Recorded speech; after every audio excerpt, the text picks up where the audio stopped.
Hey you! Yes, you! You don't know me, but I sure know you.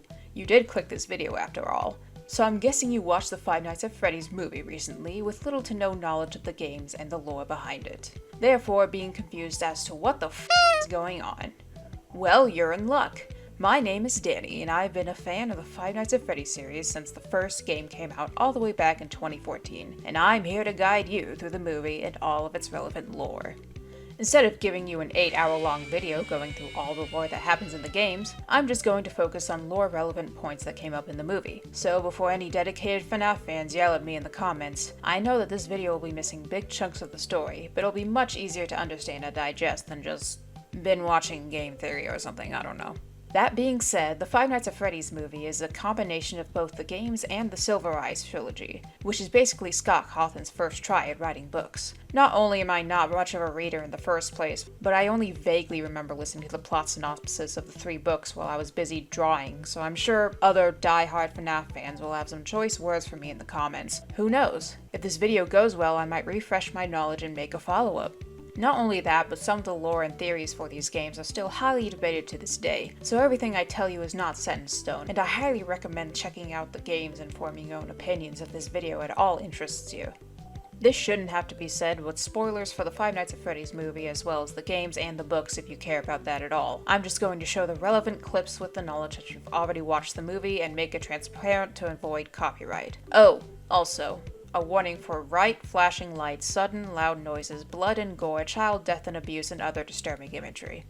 With all of that out of the way, sit back, relax, grab yourself some pizza and some fizzy faz because we're in for a wild ride.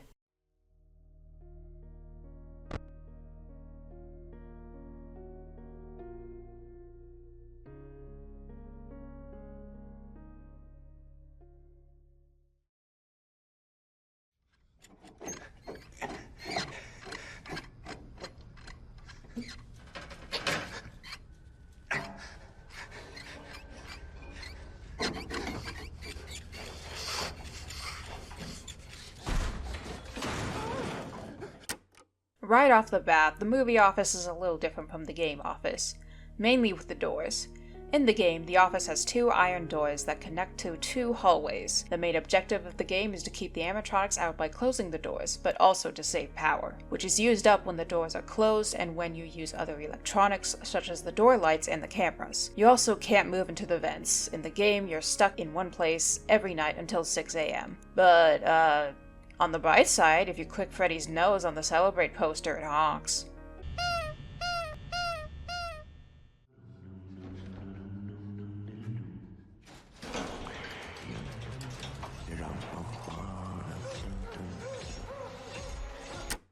This humming that Foxy's does is a thing you can actually hear in-game, but instead of humming before he attacks, like a hyena's laugh or something, it's more of an idle thing he does in his cove.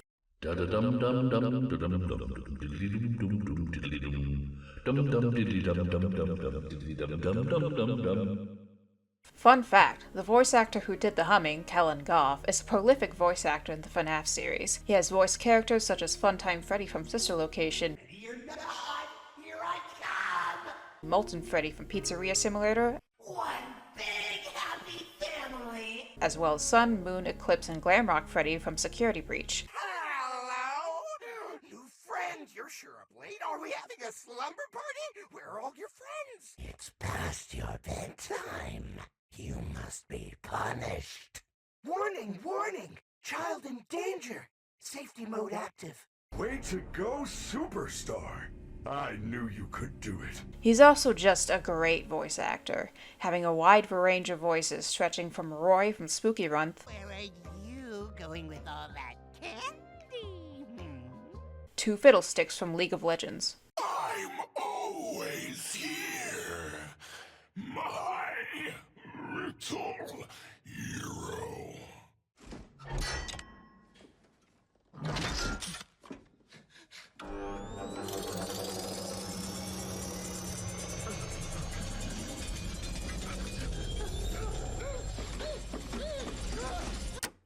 Okay, so this isn't how the animatronics kill you in-game. As the phone guy puts it, They'll most likely see you as a metal endoskeleton without its costume on.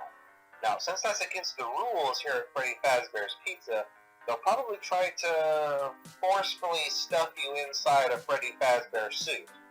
Now, that wouldn't be so bad if the suits themselves weren't filled with cross beams, wires, and animatronic devices, especially around the facial area.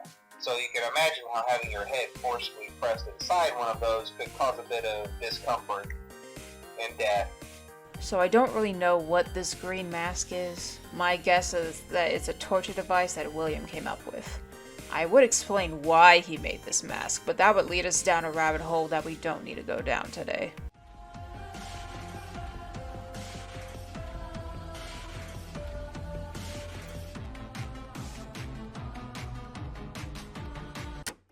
I will touch on the yellow rabbit later down the road, but for now I want to focus on the kids that it lures away one by one. These kids' names are Gabriel, Fritz, Jeremy, Susie, and Cassidy. We know this because in one of the endings of Freddy Fazbear's Pizzeria Simulator, or FNaF 6 for short, after the ending credits it shows 6 gravestones. 2 are obscured, and I'll get to them in a bit. We can associate the 4 named gravestones with which animatronics that the children possess by lining this picture up with the empty animatronic heads at the end of the Five Nights at Freddy's 3 game.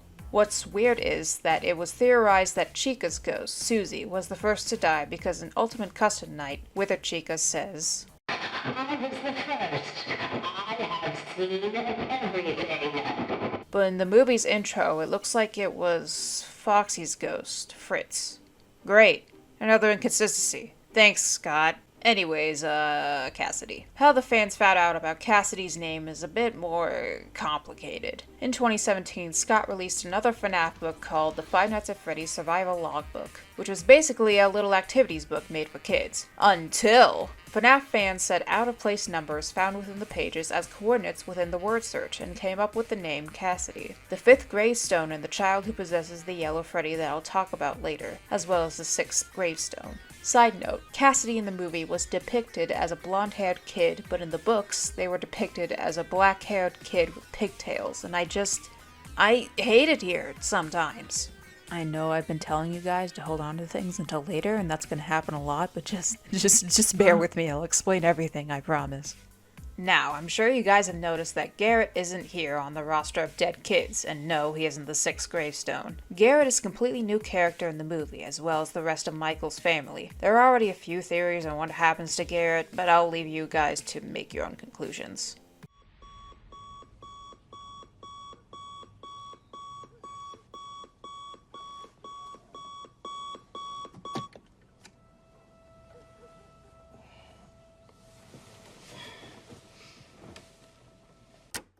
This is Michael Schmidt, and while he plays a main role in the movie, most fans just know him as the security guard we play as in the first game. We know this because if you make it through the 5 nights, you are presented with a check to a Mr. Mike Schmidt. Now, for the people who know a bit about the lore, Mike Schmidt and Michael Apton are, to my knowledge, 2 completely different people. There are theories that they are the same person, but with Scott's bad habit of reusing names, I kinda doubt it.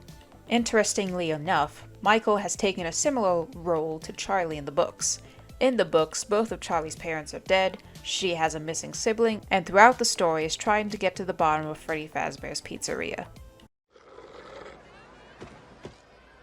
And though the dreamer remains asleep, he walks through memory as if experiencing it for the first time anew. No longer a passenger, but an active participant.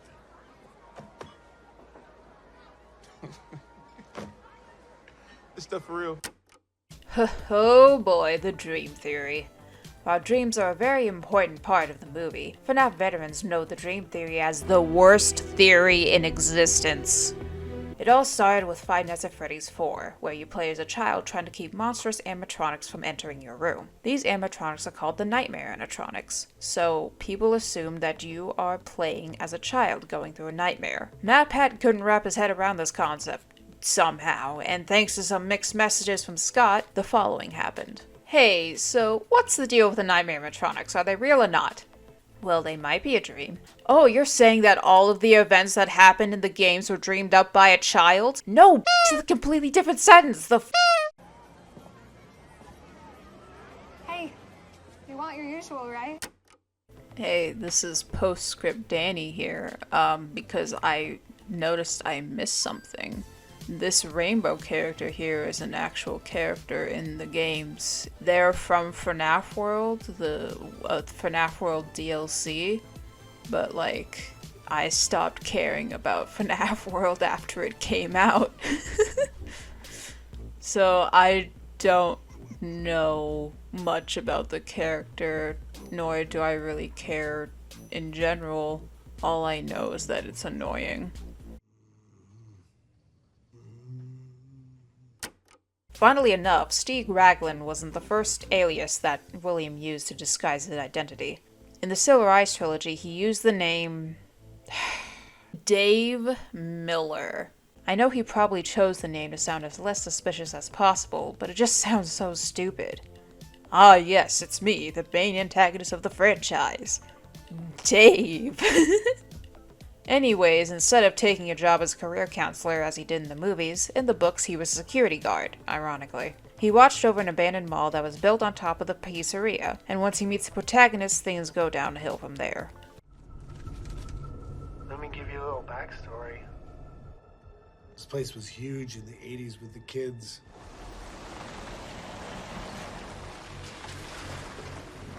It's been shut down for years. The only reason they haven't given it the old wrecking ball treatment is the owner's a bit of a... Well, he's kind of a sentimental guy, I guess. Just can't bring himself to let it go yet. Yeah. Had some trouble with break-ins over the years. Drunks and vagrants mostly. Not ideal. Security systems, dated but fully functional. Floodlights on the outside, cameras inside and outside. Fair warning, the electricity is a bit iffy. So, in the movie, William Afton takes the role of the phone guy, telling Mike a bit of info about the place and the tools at his disposal. He even says, "See you on the flip side." I will catch you on the flip side. A phrase that the phone guy says at the end of his message on the third night. See you on the flip side. But while the phone guy's messages were long and detailed with hints to help you through the game, William's are a lot more short and ambiguous. Mostly because this isn't a video game, obviously, but also it's highly likely that William sent him there in order to get him killed, because symmetry, my friend, or whatever.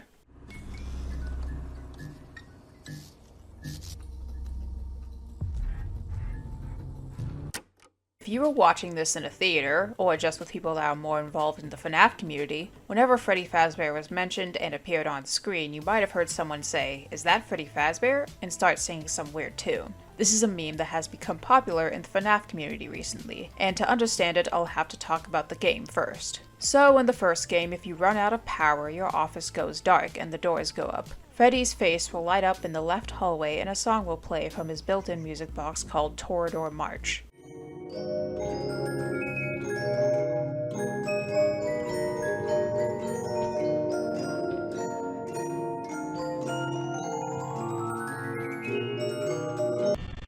Once it ends, the screen will turn black and you're stuck in there until Freddy kills you or until it turns 6 a.m. After this, we fast forward all the way to January 7th, 2022, where a YouTube account named Abdulcis makes a YouTube video called FNaF Beatbox.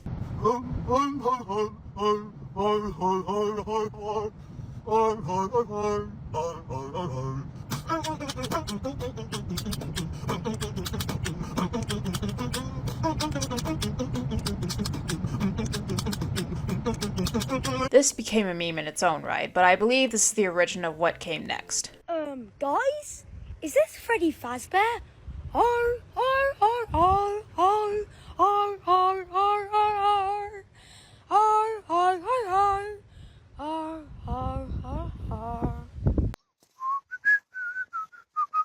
O cholera, czy to Freddy Fazbear?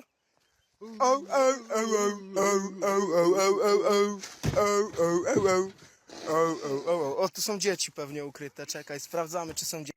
Now, I don't know who posted the original meme, because both videos are on TikTok of all things, and I haven't used that thing in so long the app logged me out of my account. But yeah, this meme is everywhere too. To the stars of the show.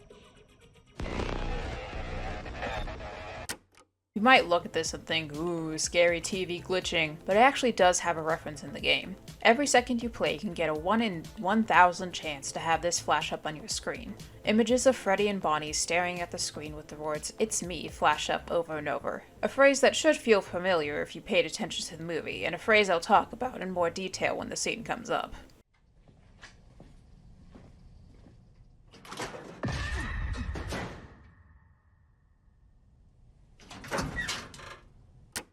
This is Balloon Boy, an animatronic that isn't actually in the first FNaF game, but is actually in the second, and he's an animatronic that grew infamous quickly because of his mechanic. Let me explain. So in FNaF 2, the rooms are dark, including the hallway and the vents, but you can light them up with your flashlight in order to check the statuses on certain animatronics and to deter a few of them from entering the office. Balloon Boy puts a dent in this, however, because if he manages to make it into your office, you can no longer use your flashlight and he will laugh at you until you die. It's funny because he's the only animatronic that doesn't outright kill you, but he is one of the most hated characters because of this mechanic. Now, you might be asking, wait, if this movie is based on Five Nights at Freddy's 1, and Balloon Boy is in Five Nights at Freddy's 2, how did the toy get in Mike's locker in the first place? Well, don't worry, dear viewer, because FNaF 2 is actually a prequel to the first game. How do we know this? Well, in the first game, Phone Guy mentions the incident that happens in the pizzeria called... But then there was the bite of 87. Yeah. It's amazing that the human body can live without the frontal lobe. And at the end of the Five Nights of the second game, we get a check signed to a Jeremy Fitzgerald. Not the kid Jeremy, a different Jeremy, by the way. Set in the year 1987. So yeah, the actual bite incident is still highly debated to this day, but something bad happened to that pizzeria that caused it to be shut down. Although, it's highly possible for its merch to still be around. Hey, welcome to Sparky's. Could I set you folks up with some appetizers? We are not eating. Well, that's no fun. You do realize... Hi, MatPat. For those of you who don't know, this is MatPat. I've mentioned him a few times before, but he mostly makes game theory videos, and is well known for his FNaF theories. The good, the bad, and the ugly.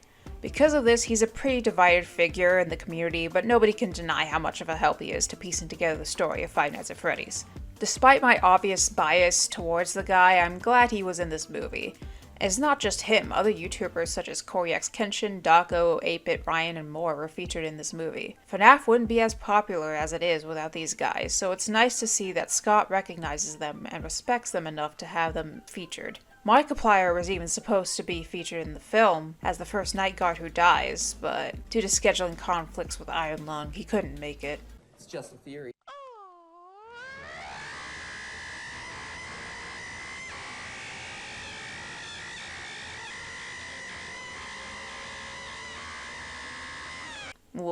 What was I talking about? Oh, right.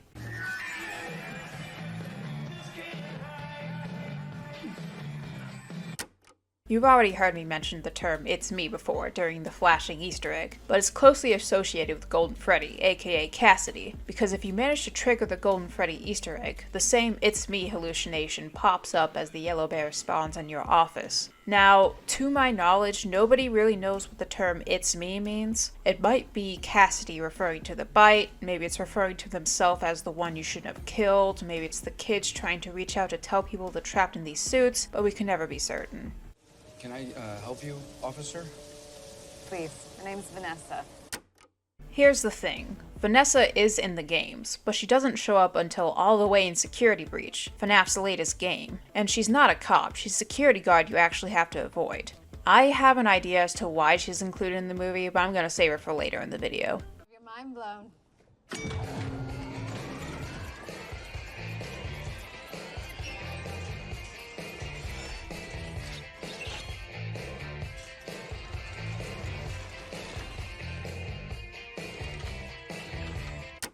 Fun fact, the Showtime button is an actual thing in one of the games. In FNaF Help Wanted, you can press a button with the same name, and the animatronics will come out from behind the curtains and sing a song. Hello, everybody! You ready to have a good time? I know it's Freddy Fazbear's Pizza. For kids, it's #1. I just thought it was a nice detail. You said some kids went missing? Sure. Back in the 80s. What happened to them? It was big news. That's why the place shut down. In the first game, the restaurant is also shut down, for a different yet related reason. While playing the game, there's a rare chance that newspaper clippings will pop up on the right door camera. In one of these clippings, it says that the place shut down because of sanitation problems. A foul odor was coming from the suits, and because of a revelation we make later on in the movie, I'm sure you can guess as to why that is. Maximum damage, minimum time. You see anything valuable, grab it, and we'll settle up after. Good? Yeah. Golden. Woo! Yeah! Let's go, boys! Come on! There's a similar camera angle which has Bonnie, Freddy, and Chica in view, and Bonnie is always the first one to move every night.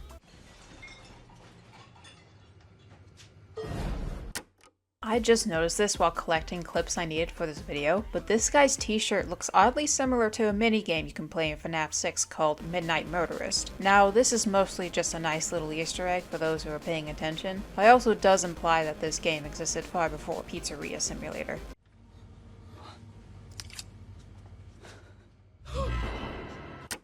During the game, Chica is always the second animatronic to move, and she usually stays in the kitchen. The kitchen camera is broken, however, but we can tell that she's in there because she's always banging on pots and pans. I don't know why the cupcake is so aggressive in the movie. In the game, it literally does nothing but sit at your desk. By the way, the cupcake is also called Mr. Cupcake and Carl the Cupcake by fans, so if you hear the names brought up in a conversation, just know that they're talking about Chica's cupcake. Hey! Jeff?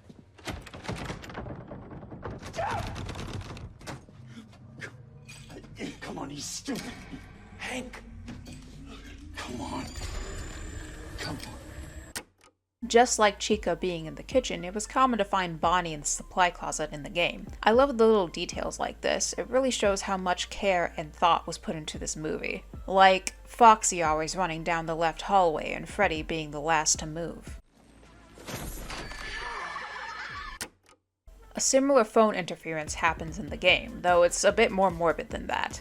At the beginning of Night 4, the message that the phone guy leaves behind is his last words before he is killed by an animatronic. Oh, hello! Hey! Hey, wow, day 4. I knew you could do it. Hey, listen, I may not be around to send you a message tomorrow. It's been a bad night here for me. I'm kind of glad that I recorded my messages for you when I did. Hey, do me a favor. Maybe sometime you could check inside those suits in the back room. I'm gonna try to hold out until someone checks. Maybe it won't be so bad. I always wondered what was in all those empty heads back there. You know.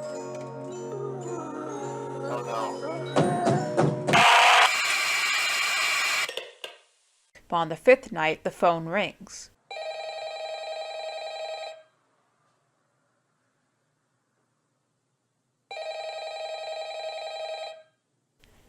And when the message plays, all you can hear is this.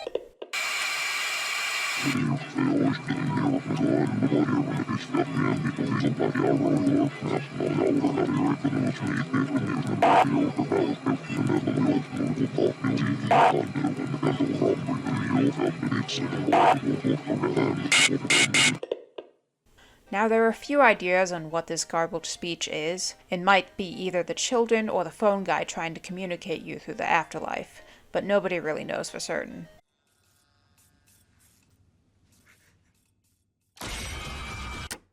Fun fact, that scream is the original scream used in-game when you get a jump scare.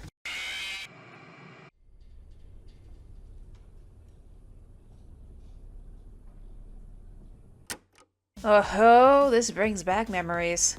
So after the first Five Nights at Freddy's game came out, there was a rumor going around that if you frequently checked the backstage camera, there was a rare chance that this animatronic would show up. His name is Sparky the Dog, and he was one of the first ever hoaxes that people in the FNaF fandom would make. There was also this purple suit, but I'm not sure if it's a reference to Shadow Freddy, an actual Easter egg of FNaF 2, or the purple guy animatronic, another hoax set in the same game. Or maybe it's not an Easter egg at all.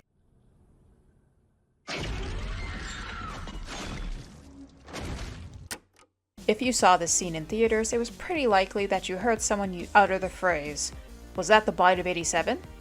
I've already mentioned the bite before, but the phrase itself is actually a meme started by Markiplier, the king of Five Nights at Freddy's. While playing FNaF 4, there's a cutscene, which I will get into more detail later, but these two yellow animatronics should look familiar to you, where a gang of bullies drag a crying kid over to the yellow bear and shove the child's head inside its mouth. And, well, that goes about as well as you expect.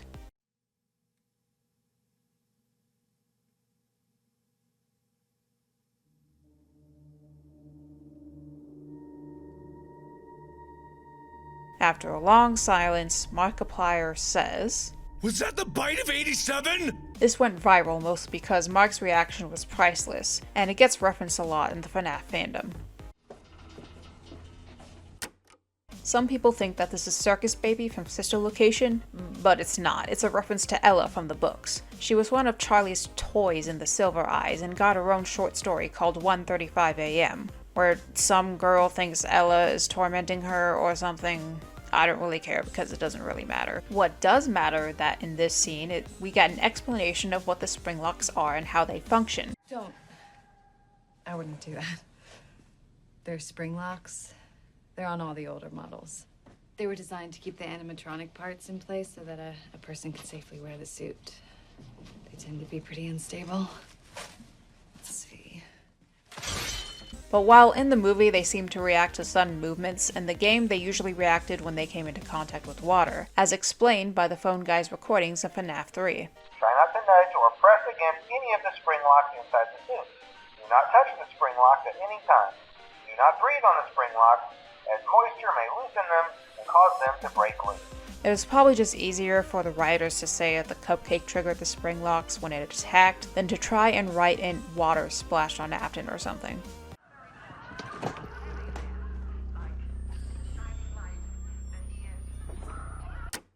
Alright, it's finally time to ask, who is the yellow bear? Well, it's not Freddy, as Cassidy explains when Abby mistakes him as such. But his origins actually started as an Easter egg in the first game. His name originally was just Yellow Bear, but was soon changed to Golden Freddy. He was just thought to be a hidden character until the later installments of the game came out. Let me take you back. Before the locations set in the first and second game in the year of 1983, there was a small restaurant called Fredbear's Family Diner, the first installment of the Freddy Fazbear brand.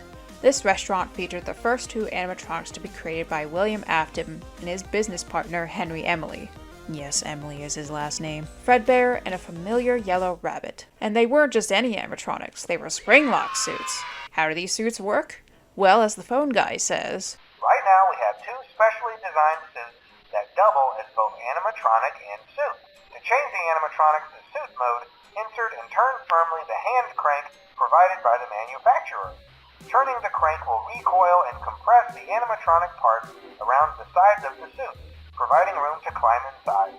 One day at the diner, they were celebrating the birthday of a child named Evan Afton. He was always a crybaby and was even scared of the animatronics that his own father made.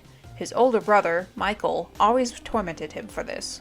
On Evan's birthday, Michael and his friends decided to drag him closer and closer to the big yellow bear himself, until finally, the unthinkable happened. After this incident, the phone guy explains, There's been a slight change of company policy concerning use of the suit. Don't. After learning of an unfortunate incident at the sister location involving multiple and simultaneous spring lock failures, the company has deemed the suit temporarily unfit for employees. Safety is top priority at Freddy Fazbear's Pizza, which is why the classic suits are being retired to an appropriate location while being looked at by our technicians. The two spring-lock suits were then kept in a hidden storage room, unable to be accessed by guests and animatronics. The safe room is reserved for equipment and or other property not being currently used and as a backup safety location for employees only. When Cassidy began to possess the empty suit is unknown, but what we do know is that the suit has the strange ability... Where'd you go? ...to teleport. His name is William Afton. He's my father. As I have just said, William does have children. Somehow. Michael, Evan, and a daughter named Elizabeth. What you'll notice, however, is that none of them are named Vanessa. I mean, Vanessa is a young woman working minimum wage in the latest installment of the Freddy Fazbear franchise in Security Breach. Meanwhile, William Afton died in the 1990s, so how is this possible? Well, in Security Breach, you can find these CDs around the Pizzaplex. These CDs contain recordings of Vanessa talking to a therapist. In the third CD, the therapist talks about Vanessa's father, Bill, and how he manipulated her in order to win the custody battle against her mother. Your dad made you follow instructions, didn't he? I'm talking about the custody battle between your mum and your dad. Your dad didn't play fair, did he? He used to make your mum look bad in court. I'm so sorry that happened to you. Do you want to talk about how that felt? I suppose I don't need you to tell me it felt bad to have a parent scare you into saying things that weren't true. He manipulated you. It wasn't your fault. It's really sad. But it's common for one parent to use their child to hurt the other parent. I know your mum after she lost the custody case. I was supposed to be a good girl. What happened to her had nothing to do with you. Even though it was your testimony that did it. Was that testimony true? No, I didn't think so. But your dad is to blame, not you. The problem is that this didn't even happen. In the last CD, the 16th one, a different therapist did some research into Vanessa's past and found out that what she said about her parents was a lie. None of what you said in your file about your parents was true. The truth is, you had great parents, a great childhood. Why did you lie? Why would Vanessa do this? I mean, throughout her other therapy sessions, she seems like an honest girl. She does what she's told without making much of a fuss. But, no matter how many therapists she goes through, they all mention that she's communicating with something inside the Pizzaplex. But a routine check of your online history has revealed that you spent quite a bit of time with someone in an encrypted conversation. We have transcripts, and I've read them. But it's not clear what you're talking about in these conversations. I can't make sense of it. You must be getting something from these that I'm not getting, right? Who are you talking to in these? No one. Sometimes I talk with Lewis. He's in the marketing department. He's nice, I guess. Yes, I see Lewis here. But there's someone else. Apparently, the IT department has put together a pretty lengthy report chronicling non-job-related communications that have been coming to your computer. The fact that you're still doing something obviously not work-related on the job is disturbing enough. But what bothers me about what I read is that the messages you're getting seem very manipulative in nature. What you might not know is that this person who's been sending you messages has been hacking into your personal files too. These are the same files I have here. These files are full of details about your life. According to these message logs, you've been working pretty late over the last couple of weeks. Or not working. Are you ready to talk about who you're interacting with? From what I can see here, the interaction is getting more serious. Apparently, the techs were reviewing communications going in and out of this building, and they came across some interesting things. They say you were in communication with someone. Or maybe something. Pretty strange. What do you think about that? Nothing? Well, the techs say it looked to them like it was an attempt to manipulate you, or maybe to lure you somewhere. And this something is... okay, just bear with me for this one.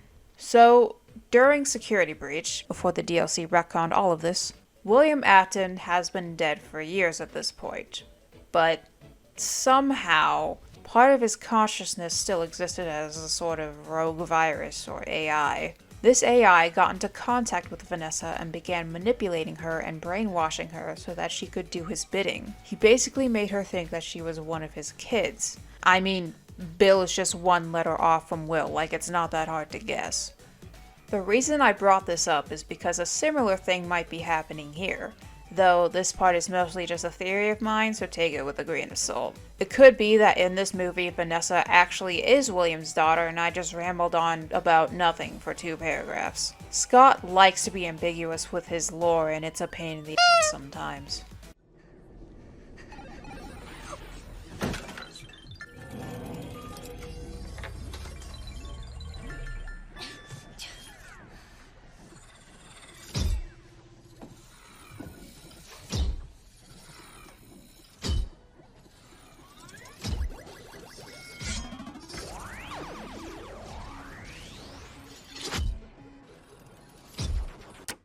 I don't remember much from the books, but I do distinctly remember a scene where Foxy is stalking Charlie through the arcade cabinets. First it was through a nightmare Charlie has at the beginning of the book, then it turns into a reality after Charlie and her friends go snooping around the old pizzeria multiple times, so if anything, they were asking for it.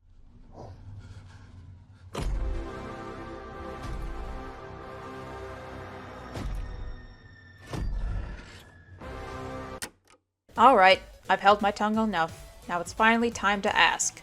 Who is the Yellow Rabbit? I mean, we know who's behind the Yellow Rabbit. It's Matthew Lillard. William Afton. But what is the Yellow Rabbit's name? Well, this suit's name is Spring Bonnie, and, as all of you have already probably guessed by now, it's the second Springlock animatronic to be featured in Fredbear's Family Diner. But after a certain incident, both of them were shelved. Until... someone used one of the suits. We had a spare in the back, a yellow one. Someone used it. Management has also been made aware that the Spring Bonnie animatronic has been noticeably moved and would like to remind employees that this costume is not safe to wear under any circumstances. Thank you, and remember to smile. You are the face of Freddy Fazbear's Pizza. And I think we all know the story from there. The Yellow Rabbit. He controls them. The drawings. The Yellow Rabbit hurt your friends. Show them what really happened. In the games, a scene like this doesn't happen. The children remember what happened to them, but they don't know the exact details of who killed them. As far as they know, any adult man that works for Freddy Fazbear's could be a suspect. So that's why they hunt you down once you clock into your shift. Something more similar does happen in the books, however, at least in the first book of the trilogy. In the book, William explains that when he puts on the Spring Bonnie costume, the children believe he's one of them. As far as I'm aware, they don't really do his bidding like they did in the movie, they just leave him alone.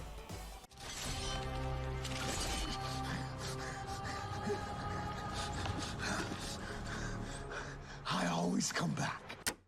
This is a very iconic phrase, mostly because it's true, both in the books and the games. This monster just refuses to die. Like a cockroach. In the games, he gets spring-locked, is locked away for 30 years, comes back as Springtrap, gets caught in a fire, survives, gets caught in another fire, dies, goes to hell, but part of his consciousness lives on as a virus, and, before the DLC retconned it, that virus obtains a physical body before dying in another fire. Who would have guessed? And in the books, he survives getting spring-locked twice. So yeah, the phrase "I always come back" is an understatement. It's more like Scott won't let me die. Quick side note, I forgot to mention, he also utters this phrase in-game, and the first time he mentions it is in Pizzeria Simulator. I always come back.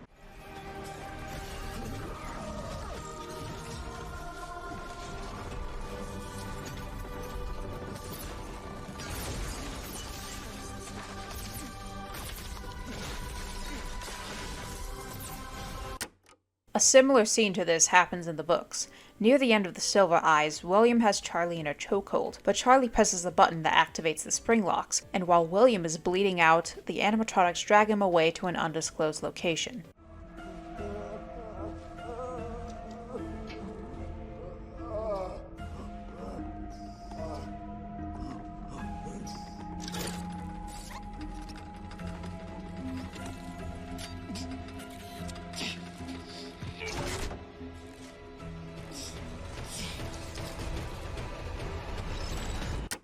Remember those safe rooms I mentioned where Fredbear and Spring Bonnie were kept? Well, it's also the same room where William not only lures the kids to, but also dies of springlock failure in the games. The reason why he was kept in the same room for 30 years is because... This is just to inform all employees that due to budget restrictions, the previously mentioned safe rooms are being sealed at most locations, including this one. Work crews will be here most of the day today, constructing a false wall over the old door face. Nothing is being taken out beforehand, so if you left anything inside, then it's your own fault. The reason why I bring this up is because I think a similar thing is happening here. But while this safe room isn't being sealed to budget restraints, it's being guarded by a certain vengeful ghost.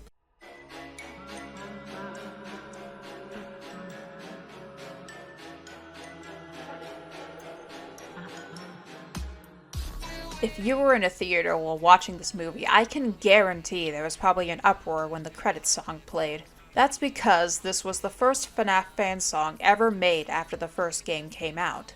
This song is called, well, Five Nights at Freddy's by the Living Tombstone. And if you like the end credits song, then I highly recommend checking them out, as their music is really good, not just their fan songs. And with that, this marks the end of the Five Nights at Freddy's movie. I hope you guys enjoyed it. I hope I laid out all my points in an easily digestible manner for newcomers. Thank you all so much for watching, and... wait a second. That music, it sounds so familiar. Whoa, hey, Post Daddy here to tell you that this song is copyrighted. Thanks, Newton Brothers and YouTube. Remind me to send 200 plague-infested rats to your company. Anyways, the song is a music box rendition of My Grandfather's Clock. Here's the original from the game. And if this gets copyrighted, I'm going to commit arson!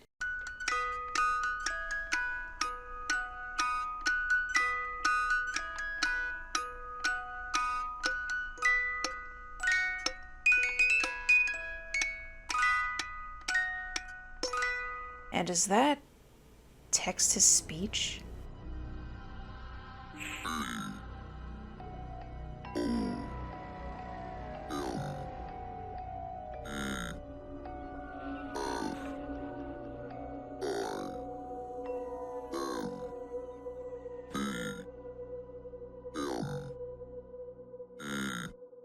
Oh, this changes things. I recognize you.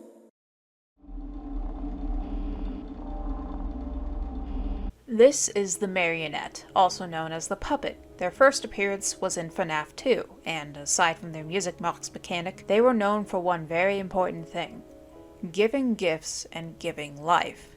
FNaF 2 is very well known for its minigames, which you can find by dying to an animatronic. These minigames help expand the lore of the series.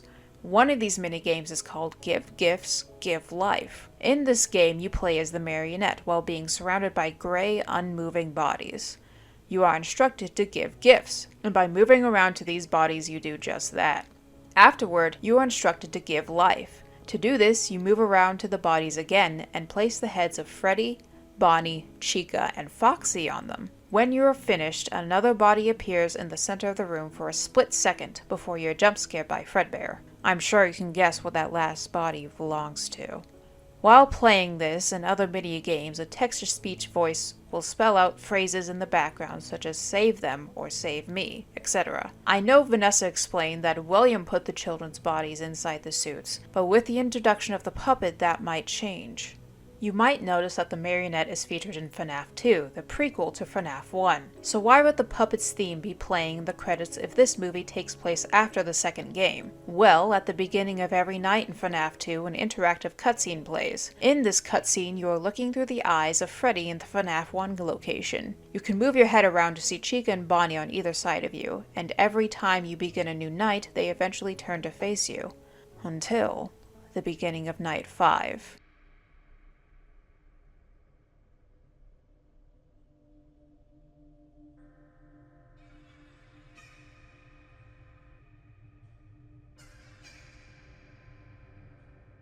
Despite the location they belong to being shut down, the puppet somehow persisted in the new location. It persists in FNaF 3 as a hallucination, and even though we don't see it in FNaF 4, aside from appearing as a non-canon DLC character, and sister location, it reappears again in Pizzeria Simulator, trapped inside an animatronic bear named Lefty, who was specifically designed to ensnare the marionette.